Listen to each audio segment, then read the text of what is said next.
En enero de 1672, un campesino de una aldea situada a las afueras de Nóvgorod encendió un solo fuego en su cocina. Afuera hacía menos 38 grados Celsius.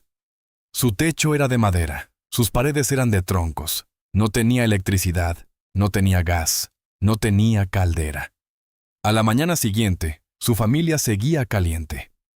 Tu casa moderna no lo habría estado, no con ese frío, no durante tanto tiempo. Aquel campesino no había seguido alimentando el fuego.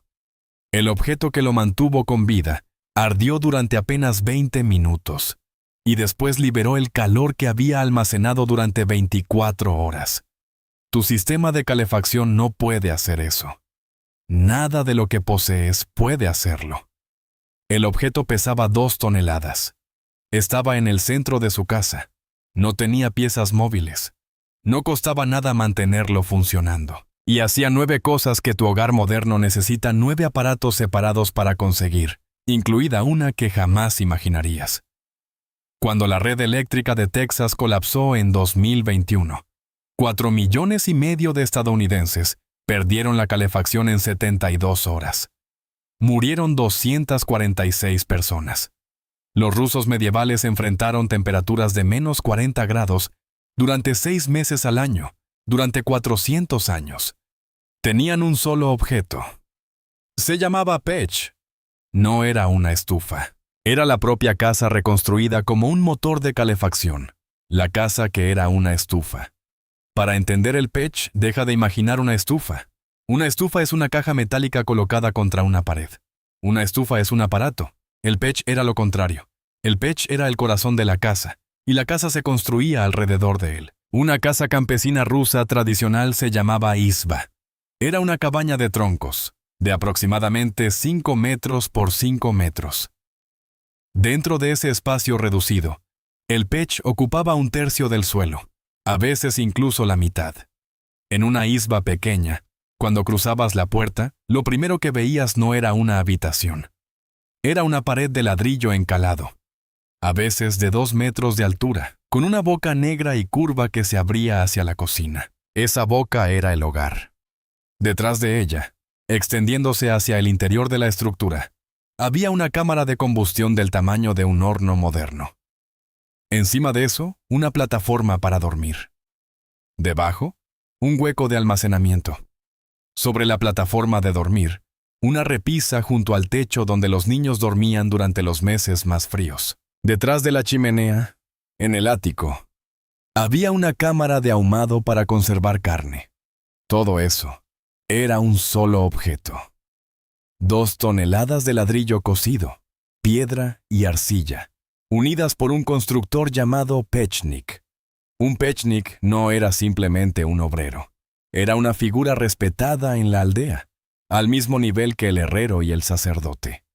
Un pech bien construido podía durar 1 siglo y calentar a una familia durante 40 inviernos. Uno mal construido llenaría la habitación de humo, hornearía el pan de manera irregular, se agrietaría en el conducto de salida y podría quemar toda la casa.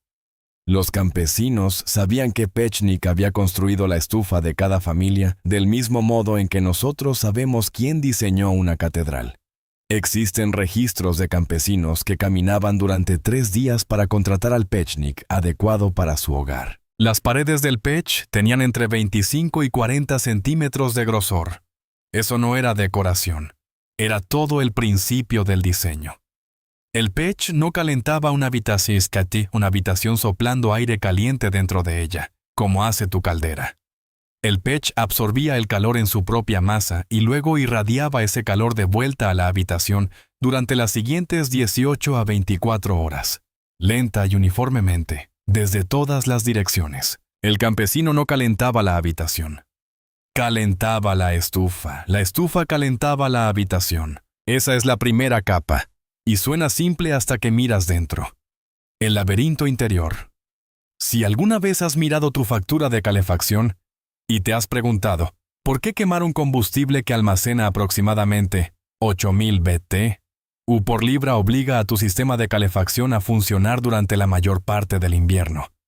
Entonces te has hecho la pregunta correcta. Solo que no sabías que la respuesta ya había sido resuelta en 1572. Tu sistema de calefacción es ineficiente por diseño. Calienta el aire. El aire es un pésimo medio de almacenamiento térmico. En el momento en que tu calefacción deja de funcionar, el aire empieza a enfriarse. Tus paredes, tus suelos y tus muebles nunca almacenaron ese calor desde el principio. En cuanto el fuego se apaga, empiezas a perder terreno. El pech no calentaba el aire. El pech calentaba el propio material de construcción. Así es como funcionaba. Cuando un campesino encendía el fuego dentro de la cámara de combustión del pech, las llamas ardían con fuerza y rapidez. Las temperaturas dentro de esa caja de fuego subían por encima de los 1000 grados Celsius en cuestión de minutos. A esa temperatura, la madera arde por completo. No hay humo, no hay creosota. El combustible libera toda su energía. Pero los gases calientes no subían directamente por la chimenea. En lugar de eso, entraban en un laberinto. Oculta dentro de la masa de ladrillo de cada pech había una red de estrechos canales de humo, a veces llamados conductos, a veces llamados borov. Estos canales serpenteaban a través del cuerpo de la estufa, obligando a los gases calientes a recorrer varios metros por el interior de la mampostería antes de escapar. Cada metro de canal arrancaba más calor del gas y lo depositaba en el ladrillo. Para cuando el humo llegaba a la chimenea, el gas ya había entregado casi todo su calor a la masa de la estufa. El ladrillo estaba entonces almacenando cientos de miles de BTU de energía térmica. Después, el fuego se apagaba.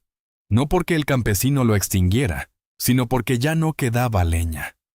La mayoría de los campesinos encendían el pech exactamente una vez al día, a primera hora de la mañana, quemando una carga pequeña y compacta de madera que duraba aproximadamente 90 minutos, y luego se alejaban. Durante las siguientes 18 a 24 horas, el pech liberaba ese calor almacenado dentro de la casa, lenta y uniformemente, desde cada pared de la estufa en todas las direcciones. La superficie exterior del pech estaba tibia, pero no quemaba. Era segura al tacto y segura para dormir apoyado contra ella. Un estudio moderno de la Universidad de Oregón midió esta configuración exacta en un calentador de mampostería contemporáneo. Eficiencia operativa, 79,5%. El Departamento de Energía de Estados Unidos sitúa la eficiencia de combustión de los calentadores de mampostería bien diseñados en un 90%. Tu estufa de leña convencional alcanza entre el 50 y el 70%, y una chimenea abierta alcanza entre el 10 y el 30%. El pech supera ampliamente a ambas, usando aproximadamente una quinta parte del combustible que necesita una estufa metálica para calentar el mismo espacio. Y no existía un solo tipo de pech. Había docenas de variantes, cada una ajustada a un clima específico, a un tamaño concreto de casa y a una determinada disponibilidad de combustible. El diseño más simple tenía un solo hogar y un único conjunto de canales. Los diseños más avanzados tenían 2 hogares. Uno para cocinar rápido en verano, cuando querías un fuego breve y caliente para la cocina, pero no una carga de calor de 24 horas.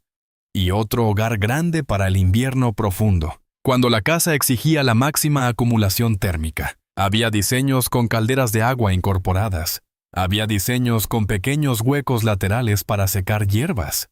Algunos tenían bancos para sentarse que también funcionaban como paredes cálidas, orientadas hacia el exterior. Un pechnik no elegía un diseño al azar. Caminaba por la casa de la familia, medía el suelo, observaba la altura del techo, comprobaba el tiro del recorrido de la chimenea, preguntaba por el tamaño de la familia y calculaba cuántos kilogramos de ladrillo podía soportar el piso. Después seleccionaba la forma del arco. El arco dentro del pech, la curva del techo de la cámara de combustión, no era decorativo. Un arco más plano almacena más calor, pero se agrieta bajo el estrés térmico. Un arco más pronunciado dura más tiempo, pero libera el calor demasiado rápido. Un pechnik tenía que saber, solo por experiencia, qué curva de arco correspondía a cada tipo de combustible, a cada horario de encendido y a cada grosor de pared. El abedul arde más caliente que el pino. El álamo arde más frío y más lento. Cada elección cambiaba la ingeniería. Esto no era suerte. No era una suposición primitiva.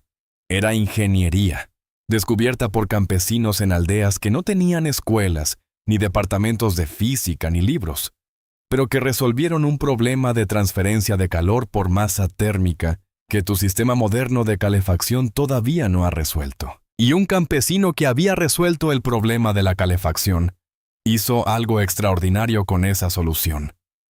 Se mudó dentro de ella. 9 trabajos, un solo fuego. Aquí es donde el pech deja de ser una estufa y se convierte en algo que un arquitecto moderno tendría dificultades para nombrar. Una vez que el fuego se había consumido y los ladrillos almacenaban su carga diaria de calor, el campesino tenía aproximadamente 20 horas de calor radiante para utilizar. No lo desperdiciaba en una sola tarea. Hacía pasar toda su vida a través de esa estufa. Cocinaba dentro de ella, no encima. Dentro. Las ollas de hierro fundido se introducían en la cámara de combustión todavía caliente con largas horquillas de madera. El pan se colocaba sobre el suelo plano de piedra del hogar y se cocía con el calor residual. Esta cocción lenta y uniforme produjo un estilo que los rusos todavía tienen una palabra para nombrar: tomlenille, que significa aproximadamente languidecer. Leche horneada, cebada perlada, setas con crema agria. Existen ciertos platos que literalmente no pueden reproducirse en un horno moderno. El sabor proviene del calor moribundo de un pech después de que el fuego se ha apagado. Dormía sobre él. La parte superior del pech se llamaba leshánka. Cada noche de invierno, el lugar más cálido de la casa era esa plataforma plana de ladrillo, aproximadamente a la altura de la cabeza, escondida bajo el techo, donde el aire caliente se acumulaba de forma natural. Russia Beyond documenta que la leshánka mantenía una temperatura estable de 25 a 27 grados Celsius durante las noches más frías. No caliente, sino cálida. Por tradición estaba reservada para los miembros más ancianos de la familia. Los mayores dormían en la leshánka. Los niños dormían en las repisas junto a ella. En los hogares más pobres, 6 personas dormían amontonadas sobre una sola estufa y alrededor de ella. Secaba comida sobre ella: hierbas, granos, setas, pescado. Los colgaba sobre la masa cálida y así se conservaban para el invierno. Ahumaba carne en ella. La chimenea pasaba por el ático antes de salir por el techo, y ese tramo del ático contenía una pequeña cámara donde los jamones y las salchichas podían colgar en el humo fino y fresco que subía durante el encendido. Curaba dentro de ella. Los campesinos rusos creían, y no sin razón, que el pech podía curar las enfermedades del invierno. Los niños enfermos eran envueltos y colocados sobre la leshánka. Los pacientes con infecciones en el pecho respiraban el aire cálido y húmedo que salía de ella. El vapor se utilizaba para inhalaciones. Se daba a luz sobre ella y ella. Esto no es folclore. Está documentado en registros etnográficos rusos del siglo XIX, incluidos relatos que afirman que mujeres de familias nobles y reales también daban a luz dentro o sobre el pech. El calor y la limpieza del ladrillo caliente lo convertían en un lugar más seguro que la mayoría de las alternativas medievales. Y aquí está la función que jamás adivinarías. Se bañaba dentro de ella. Piensa en eso por un momento. Estás imaginando a un campesino metiéndose dentro de la cámara de combustión de una estufa encendida. Eso es exactamente lo que ocurría. Una vez que el fuego se apagaba y las brasas calientes eran retiradas con una pala, el campesino barría las cenizas del suelo del hogar y colocaba una cama de paja limpia. Ponía ollas de hierro fundido con agua en el interior. Luego, un adulto se metía dentro de la caja de fuego. A los niños los empujaban hacia adentro sobre una larga tabla de madera, la misma que se usaba para meter el pan. Se salpicaba agua sobre las paredes calientes de ladrillo para levantar un vapor denso con aroma a pan. La pesada puerta de madera del hogar se cerraba, y dentro de esa cámara sellada, una familia campesina rusa se bañaba, uno por uno, con el calor residual de su estufa de calefacción. Durante la Segunda Guerra Mundial, Esa misma cámara se utilizó para esconder campesinos de los soldados alemanes. Un hombre adulto podía caber dentro. Wikipedia documenta testimonios de supervivientes. Esas son 9 funciones: cocinar, calentar, dormir, secar, ahumar, curar, dar a luz, bañarse y esconderse. Un fuego al día, un solo objeto, sin electricidad, sin gas, sin piezas móviles.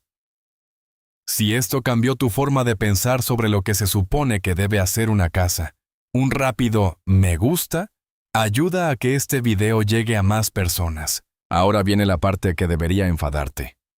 ¿Por qué falla la calefacción moderna? Si tienes ahora mismo una caldera de gas natural en el sótano, su eficiencia está probablemente entre el 80 y el 95% sobre el papel. Eso suena comparable a un pech. No lo es. La eficiencia en la ficha técnica de una caldera mide la combustión del combustible.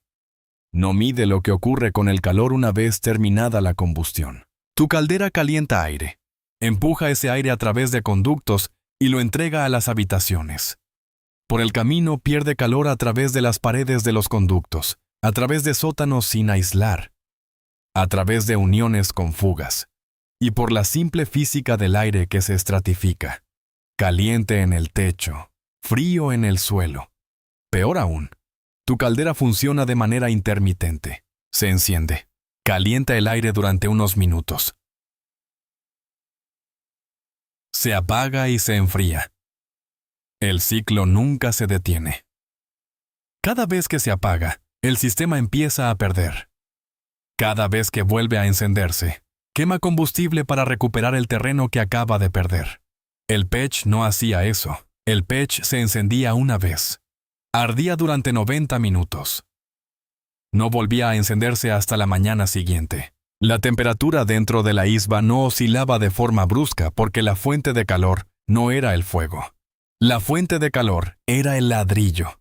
Y el ladrillo liberaba su carga de energía de manera tan gradual que un campesino durmiendo sobre la lesjanca a las 3 de la mañana estaba tan caliente como el campesino que desayunaba junto a ella a las 7. Existe una frase para describir lo que hace tu sistema de calefacción.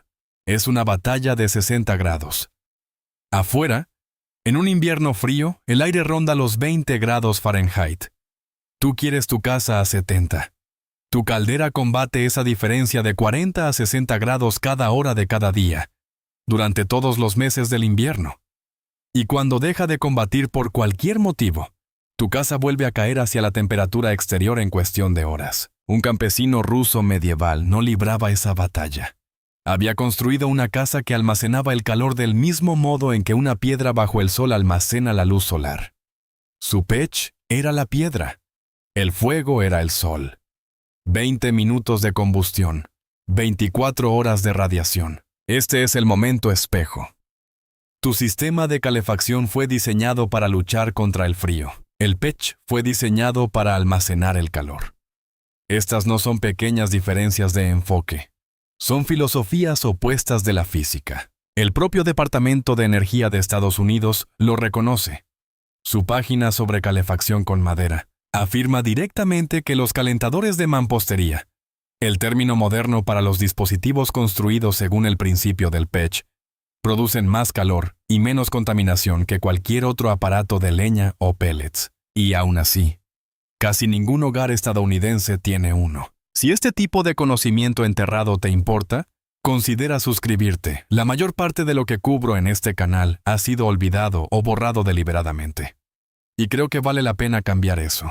Entonces, ¿cómo fue que el país que inventó esta tecnología llegó a olvidarla? ¿Cómo la perdimos? La desaparición del pech ocurrió en 3 etapas, y cada una de ellas estuvo impulsada por el poder, no por el progreso. La primera etapa comenzó en 1722, bajo Pedro el Grande. Pedro había regresado de Europa Occidental obsesionado con la modernización. Miró el tradicional pech campesino de fuego negro, la versión más antigua, encendida sin chimenea, en la que el humo salía por un agujero en el techo, y vio un peligro de incendio. Emitió un decreto prohibiendo su construcción. La justificación superficial era razonable.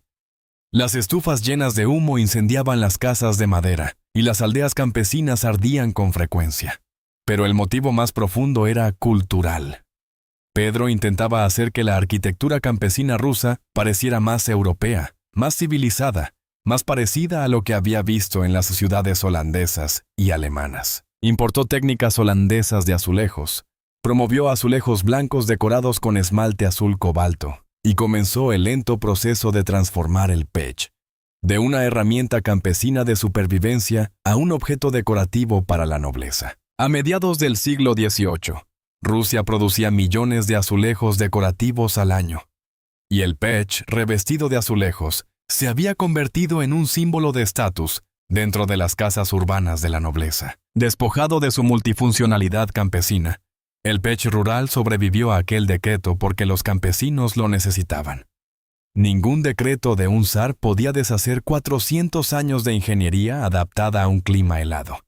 En una aldea cerca de Novgorod, una familia enfrentada a menos 40 grados no se preocupaba por qué tipo de azulejos prefería su zar. Le preocupaba si iba a congelarse o no. La segunda etapa fue más violenta. Llegó con la industrialización a finales del siglo XIX. A medida que las ciudades rusas crecían, la izba fue reemplazada por edificios de varios pisos. No puedes colocar una estufa de ladrillo de 2 toneladas en el centro de un apartamento del tercer piso. El suelo de abajo no puede soportarla. La arquitectura que el pech había moldeado, una vivienda de una sola planta con un hogar central, era incompatible con la densidad urbana. Las estufas metálicas compactas de estilo holandés se extendieron por las ciudades. El oficio de los pechniks empezó a reducirse generación tras generación. La tercera etapa fue la Unión Soviética. Entre 1955 y 1985, la política de vivienda soviética construyó decenas de millones de bloques de apartamentos de hormigón. Estos edificios tenían calefacción central alimentada por calderas de distrito que quemaban carbón y gas. El pech era irrelevante para esa infraestructura. Desde la visión soviética, era una reliquia del atraso campesino. La política era clara: modernizar, urbanizar, centralizar y olvidar. En 2 generaciones, los pechniki desaparecieron. El oficio no fue prohibido. Simplemente dejó de tener clientes. Y un oficio que muere no tiene aprendices. Sin aprendices, el conocimiento se marcha. Hoy, cuando un pech se derrumba en una aldea rusa, casi nadie sabe repararlo. El diseño todavía existe en libros y museos, pero el conocimiento práctico: ¿qué ladrillo va en cada lugar? ¿Qué ancho de canal produce determinado tiro? ¿Cómo dar forma al arco para que conserve el calor sin agrietarse? Vive en las manos de menos de unos pocos cientos de maestros en activo en toda Rusia. Y la consecuencia de haberlo olvidado se vuelve visible cada vez que una red moderna falla. Cuando Texas se quedó a oscuras en 2021, las casas calentadas a 70 grados por sistemas eléctricos y de gas cayeron hacia temperaturas cercanas a la congelación en cuestión de horas, porque esas casas no tenían masa térmica. No había nada almacenado. En el instante en que se detuvo la entrada de energía, comenzó la pérdida. Un campesino medieval de una aldea cercana a Novgorod, durmiendo sobre su lezhanka en 1672, habría encontrado eso incomprensible. No porque fuera más inteligente que nosotros, sino porque había construido una casa que no dependía de que el fuego siguiera ardiendo. Y eso es lo que vale la pena recordar. El pech no era una versión primitiva de una caldera moderna. El pech era una filosofía diferente de calefacción. Una filosofía en la que el propio edificio almacena y libera energía, en lugar de depender de un sistema mecánico que combate constantemente la entropía. Esa filosofía no murió con los campesinos. Hoy se siguen construyendo calentadores de mampostería en Finlandia, Austria, Alemania y, poco a poco, en Norteamérica. Son caros de construir, lentos de instalar y requieren espacio. Pero donde existen, hacen exactamente lo que hacía el pech.